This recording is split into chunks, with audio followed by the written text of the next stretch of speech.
Let's go cook something, yeah? Let's go. Lion's mane mushrooms are so unique with their shaggy white hairs that resemble an actual, well, lion's mane. They're so versatile in the kitchen with their meaty textures and mild flavor, and they're believed to have amazing health benefits such as improving cognitive function and supporting the nervous system. Today I thought I'd try a new idea I had on how to make lion's mane mushroom parmesan. This one I'm harvesting after just 2 weeks of growth, thanks to Marvellous Mushrooms in the UK for the grow kit. So first step, we're going to want to remove the mushroom from the substrate, and to do that you'll need a sharp knife just to cut at the bottom of the mushroom.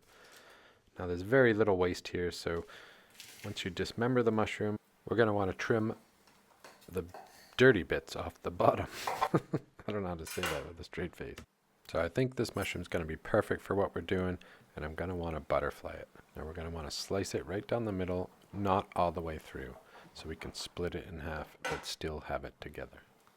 So back when I used to cook actual meat, we used to have the breasts that were together, the chicken breasts, and then pound them out flat to be more of the cutlet or schnitzel style. This is exactly what we're going to do with this mushroom, except we're not going to be pounding this out. It's too much. We'll actually take care of that in the pan. Now let's get started with the recipe. First we'll need a hot cast iron pan, which if you haven't noticed is my favorite type of pan to use because it distributes heat evenly and has some weight to them, so I don't feel guilty when I can't make it to the gym. Call it cast iron CrossFit. Then add a little bit of oil to the pan just to cover the bottom, and add a little bit of water or salt, or both in this case, to see if the pan is ready. When you have your pan nice and hot, wicked hot even, add your mushroom and let them get to know each other. So once the pan gets to know the mushroom, you can add the other pan on top, which is the classic Sarno sear, they call it. So now I'm just going to rest the pan a little bit and press it slightly. So this recipe is going to be different than the ones I've done in the past, whereas I'm going to add a little bit of water here.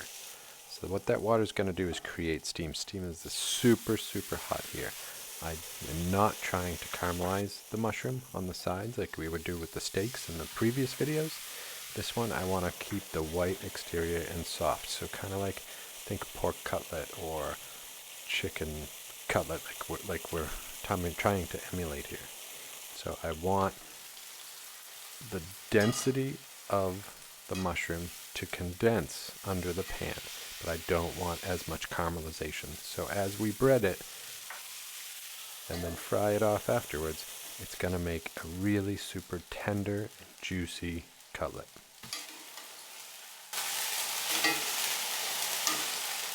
Alrighty, so it won't take too long here. Maybe 3, 4, 5 minutes at the max. And once it's done, we just shut off the heat and let it cool down in the pan so we can handle it in a bit. And while that's doing that, I'm going to start making the bread mixture. So we're going to use a classic wet, dry method. I'm going to add a little bit of flour to a plate. I'll add panko breadcrumbs to the other plate, and then for the wet, I'm just going to add a little bit of oat milk.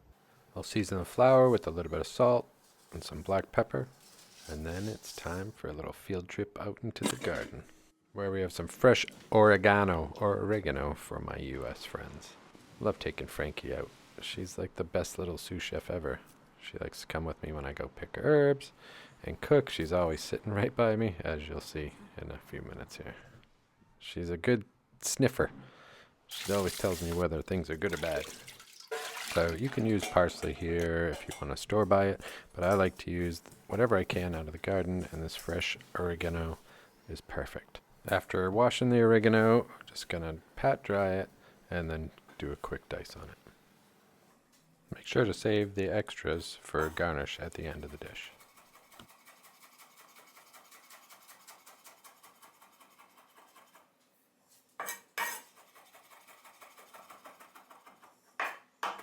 Once you have it all cut up the way you like it, just add it to the panko mixture and mix it well together.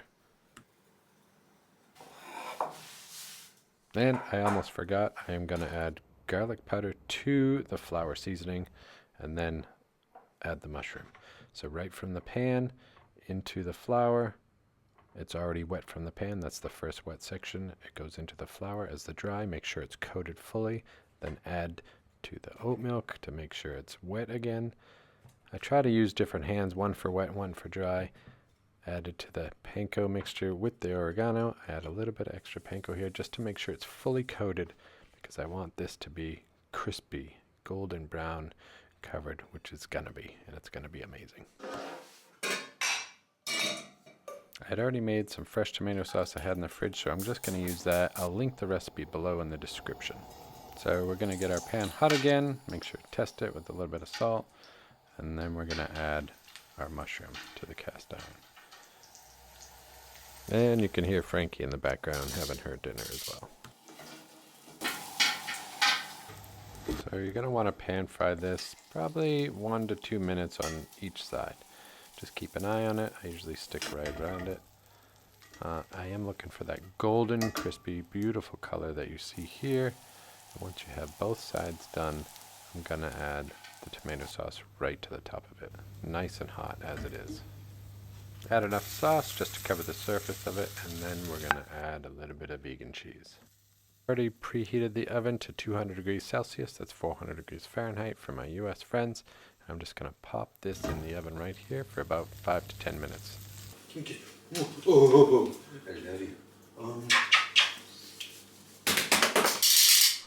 Alright, there you have it. A delicious Lions Mane Mushroom Parmesan. Just like a chicken or turkey or pork cutlet that I used to make, and I can't wait to dig in. A little bit of sauce on the bottom plate. I thought about making pasta, but I don't need it for this. I'm just going to garnish it with a little bit of that oregano, and good to go.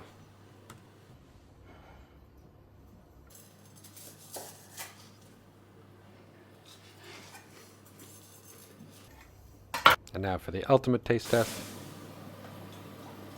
What do you think? Good? Miss America's pleased with it. I'm pleased with it. It looks fantastic. Now let's taste it.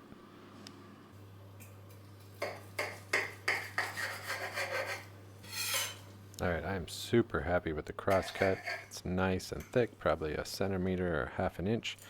Oh, that's delicious. And biting into it, super tender, super juicy. This is going to be an amazing dinner. Oh, good. There you have it. Thanks for watching. Enjoy your dinner. Hope you get to make this. And Frankie says, see you next time.